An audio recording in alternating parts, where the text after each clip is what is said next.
अस्सलाम वालेकुम मिनाज भाई। आई होप आप और आपके सभी लिसनर्स खैरियत से होंगे। मैं आपके इस चैनल को कुछ टाइम से फॉलो कर रहा हूँ और काफ़ी इंजॉय करता हूँ वो जो स्पेशली जो शॉर्ट स्टोरीज़ हैं। क्योंकि मैं जॉब में बिज़ी होता हूँ तो मैं प्रॉपरली तो फॉलो नहीं कर पाता, बट वो मैं अक्सर टाइम जब भी मिलता है तो मैं सुनता हूँ। तो मैंने सोचा कि मैं आपसे भी अपना एक इस्लामाबाद के घर का वाक़या शेयर करूं। मैं अपना नाम तो डिस्क्लोज़ नहीं कर रहा, बट उस पुराने घर की मैं आपसे एक यादें हैं कुछ उससे रिलेटेड, वो मैं आपसे शेयर करता हूं। तो उस घर में एक्चुअली कुछ ना कुछ शुरू से लगा ही रहा है, कुछ ना कुछ तमाशे होते रहते थे। फॉर एग्ज़ाम्पल अम्मी लोग बताते हैं कि जब ये घर अंडर कंस्ट्रक्शन था तो इनिशियली अब्बू ने उसका जो ग्राउंड फ्लोर था वो बनवाया था, और फर्स्ट फ्लोर की जो कंस्ट्रक्शन थी वो कंटिन्यू थी साथ साथ। तो ग्राउंड फ्लोर वो इतना बना दिया था कि वो रहने के काबिल हो गया था। तो अम्मी और हम लोग जो हैं, मतलब मेरी उस वक्त पैदाइश नहीं हुई थी, तो बड़े बहन भाई वहीं रहते थे और अर्ली मॉर्निंग जो है वो मज़दूर ऊपर आके कंस्ट्रक्शन भी करते थे। अच्छा, ऊपर वाले घर में लकड़ी के पल्ले जो कि पैलेट्स होते हैं, जो कि सीमेंट जब लगता है, चुनाई शुनाई होती है तो वो उसमें यूज़ होते हैं। तो उस जो लकड़ी के ऊपर पैलेट्स वगैरह रखे हुए थे उसमें खुद से ही एक दफ़ा आग लग गई, और आग लगने की कोई नोन रीज़न भी नहीं थी, और बेसिकली शायद एक तरह का साइन था हमारे लिए, लेकिन ये कि घर वालों ने इग्नोर किया। इसी तरह मुझे याद है कि मिड 90s में हमारी एक गाड़ी थी और उसका ब्लू एरिया में बहुत बुरा एक्सीडेंट हुआ था पार्क साउदी टावर के सामने। और आप यकीन करो, जिस किसी ने भी उस गाड़ी का आफ्टर द एक्सीडेंट रैकेज देखा तो वो यकीन ही नहीं करता था इसमें बैठे हुए लोग बच भी सकते हैं। तो अल्लाह का शुक्र है कि भाई बच गया था, और उसका दोस्त भी था, वो भी, उसको थोड़ी सी माइनर इंजरीज वगैरह आई थी, बट अल्हम्दुलिल्लाह दोनों सेफ़ रहे। अच्छा, जब उस गाड़ी को बनने के लिए दिया तो वो जो डेंटर पेंटर था उसने बेसिकली गाड़ी के रैकेज में से कुछ चीज़ें हैंड ओवर की जो निकली, और वो क्या थी, वो तावीज़ थे। मेरे अब्बू का एक्चुअली इन चीज़ों पे बिलीव नहीं है, नहीं था, तो अब्बू ने इन चीज़ों को इग्नोर किया। बाकी हम छोटे थे, हमें तो उस वक्त आइडिया ही नहीं था कि ये बेसिकली क्या है क्या। तो बाद में with the passage of time कुछ ना कुछ ऐसी चीज़ें होती रहीं। मैं आपसे उस टाइम की चीज़ें कुछ शेयर करता हूँ जब मैं सेंसिबल हुआ। तो मुझे अच्छे से याद है कि हम लोग नीचे जो ग्राउंड फ्लोर है उस पर हमारा एक लिविंग रूम था, और वहाँ हम लोग बैठे होते थे, टीवी देखते थे, छोटे थे। और जो लोग इस्लामाबाद के हैं उनको आइडिया होगा सर्दियों में वहाँ कैसा पिन ड्रॉप साइलेंस होता है, बिल्कुल डेड साइलेंस। तो अगर थोड़ा बहुत भी हल्का फुल्का कुछ मूवमेंट हो तो आपको बड़ी क्लियर आवाज़ आती है रात के टाइम 12-1 बजे। तो हम लोग वहाँ बैठे होते थे तो अक्सर ना हमारा जो बैक यार्ड सहन था उसमें कुछ ना कुछ चीज़ें गिरने की आवाज़ आती थी, और जब आप वेरी नेक्स्ट डे जाके देखो तो वहाँ आटे के पेड़े पड़े होते थे, कभी लीमू होते थे। अब ये चीज़ समझ नहीं आती थी कि ये कौन फेंक रहा है, कहाँ से आ रहे हैं, but with the passage of time ये चीज़ें बहुत ज़्यादा होना शुरू हो गई थी। अच्छा, उसके बाद साथ साथ जो चीज़ें होती रहीं वो ये थी कि हमारे उसी सहन में एक अंगूर की बेल थी, और सुना है ऐसा कि अगर कोई ऐसी चीज़ें हों घर में तो पौधों पे असरात आते हैं। तो वो अंगूर की बेल अब्बू के हाथ की लगी हुई थी, और उसमें मुनक्के वाला अंगूर लगता था, बड़ा अच्छा ज़बरदस्त और बहुत ज़्यादा लगता था। वो हमारी आंखों के सामने बिल्कुल खुश्क होना शुरू हुई, तो आप अंगूर लगना तो दूर की बात, उस पर तो पत्ते भी निकलना ख़त्म हो गए, क्योंकि अब्बू के हाथ की लगी हुई थी बहुत अरसे की। तो अब्बू को एक नेचुरली उससे प्यार सा था, तो अब्बू पता नहीं बेचारे क्या क्या वो उसके बुनियादों में, जड़ों में केमिकल्स और स्प्रे करते रहते थे, लेकिन खैर वो दोबारा से ठीक नहीं हो सकी और वो बिल्कुल खुश्क हो गई, और अजीब ही सा वो मंज़र देती थी, उजड़ा हुआ सा। तो फिर हम लोगों ने डिसाइड किया कि भाई अब इसको, क्योंकि ये तो यूज़लेस है, इसको कटवा देते हैं। तो उसको जब कटवाया तो आप यकीन करें कि पूरे घर में इतनी बदबू हुई कि घर में बैठना मुश्किल हो गया। हमने सारे दरवाज़े खिड़कियां खोल दिए कि भाई क्रॉस वेंटिलेशन हो तो बेसिकली आप बैठने के काबिल बन सको। लेकिन वो बदबू इस कदर शदीद थी कि मुझे याद है, मैं और मेरी बड़ी बहन जो है, हम लोगों ने फिर वो एयर फ्रेशनर और स्प्रे पता नहीं क्या क्या किया था, तो वो बैठने के काबिल हुई जगह, अदरवाइज़ वहाँ बैठ नहीं सकते थे। अच्छा, आप इसके साथ साथ ये भी आपको होगा कि जैसे मालूम होगा कि जो छोटे बच्चे होते हैं उनको ये चीज़ें जो है ना यूजुअली नज़र आ जाती हैं, स्पेशली वो बच्चे जो कि बात नहीं कर सकते, 3 to 4 years के जो बच्चे होते हैं। तो एक दिन ऐसा हुआ कि मैं अपने रूम में बैठा हुआ था और मेरा रूम जो था बेसिकली वो ग्राउंड फ्लोर पे ही था और उस रूम में बेसिकली लाइट भी नहीं जल रही थी। तो सामने वाले जो कमरा उससे थोड़ी बहुत लाइट आ रही थी। मैं गाने सुन रहा था, हेडफोन्स लगे हुए थे। इतने में क्या हुआ कि मेरी एक भांजी छोटी थी, 3-4 साल की, वो आई और मैंने उसकी तरफ देखा तो वो एक स्पेसिफिक पॉइंट कमरे के एक कॉर्नर में ना वो देख रही थी।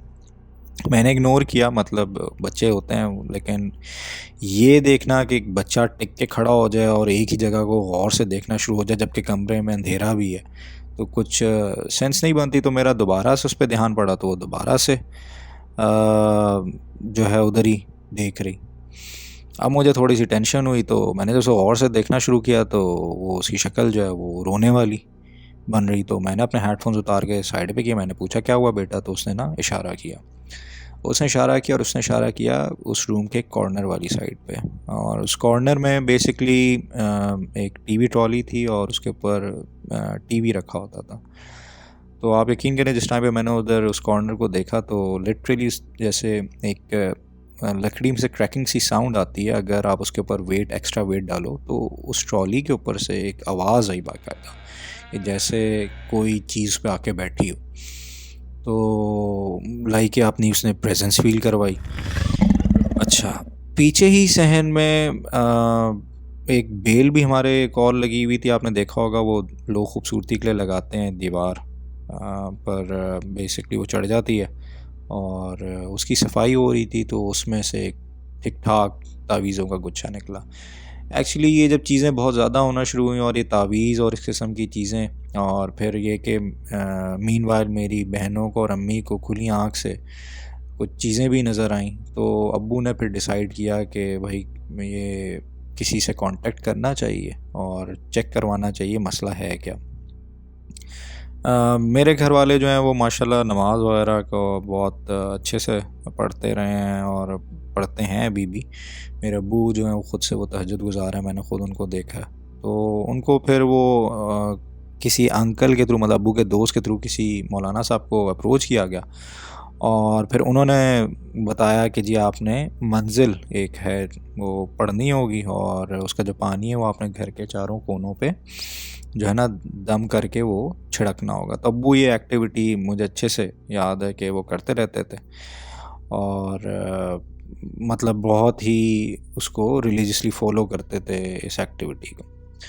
अच्छा, फिर हुआ ये कि ये चीज़ें कुछ अर्सा तो कंट्रोल रहीं, लेकिन एक दफ़ा ऐसा भी हुआ कि मुझे याद है कि मैं अपनी बहनों के साथ घर में मौजूद था और मेरे बड़े बहन भाई और अम्मी अब्बू लोग गए हुए थे किसी दावत पे।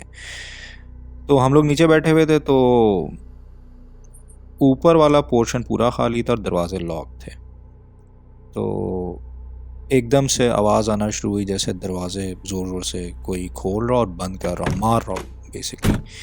और उसी ऊपर वाले कमरों में ऊपर जो है ना स्टोर्स भी थे, तो उसके भी दरवाजे जैसे कोई खोल रहा और बंद कर रहा ज़ोर ज़ोर से, तो उसकी आवाज़ आई। अच्छा, हम छोटे थे, हमें ये फ़ील हुआ कि शायद हम डर गए, चोर आ गया कोई।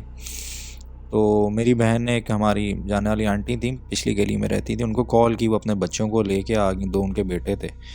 तो उनके साथ जब ऊपर गए तो दरवाज़े लॉक, और जब वो दरवाज़े चाबी से खोले गए तो अंदर वो जो कमरे के अंदर स्टोर बने हुए थे उनके भी दरवाज़े प्रॉपर, चीज़ें अपनी हर जगह इंटैक्ट। तो अल्लाह जाने समझ नहीं आया कि हुआ क्या।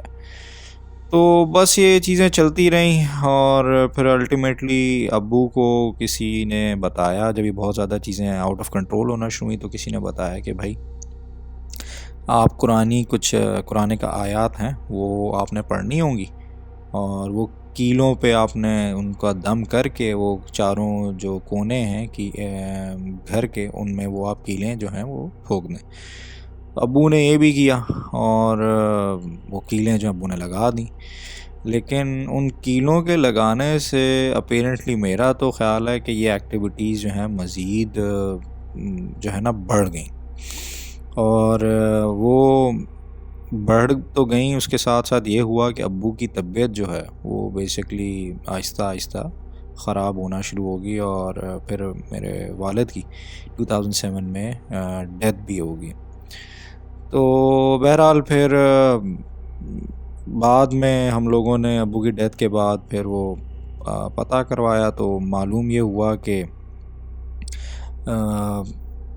इस घर की जिस वक्त बुनियादें डल रही थी, अब अल्लाह जाने ये बात कितनी सच है कि नहीं, लेकिन हमें तो यही पता चला कि जिस टाइम में इस घर की बुनियादें डल रही थी तो उस टाइम हमारे किसी रिलेटिव ने कोई चीज़ जो है इसकी बुनियादों के साथ ही वहाँ दफना दी थी, और ये चीज़ें बेसिकली इसी वजह से जो है ना यहाँ ट्रैप थी और तंग कर रही थी।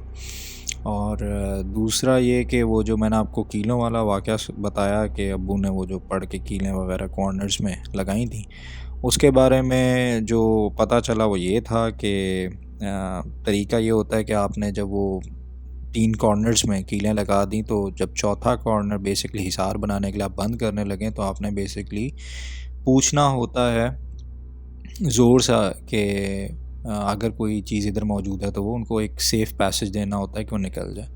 अब्बू ने ग़ालिबन ऐसा नहीं किया, और अब्बू ने वो चौथी कील भी लगा दी और वो चीज़ें वहाँ ट्रैप हो गई, जिसकी बेस पे उन्होंने हमें ज़्यादा जो है ना मज़ीद तंग करना शुरू कर दिया।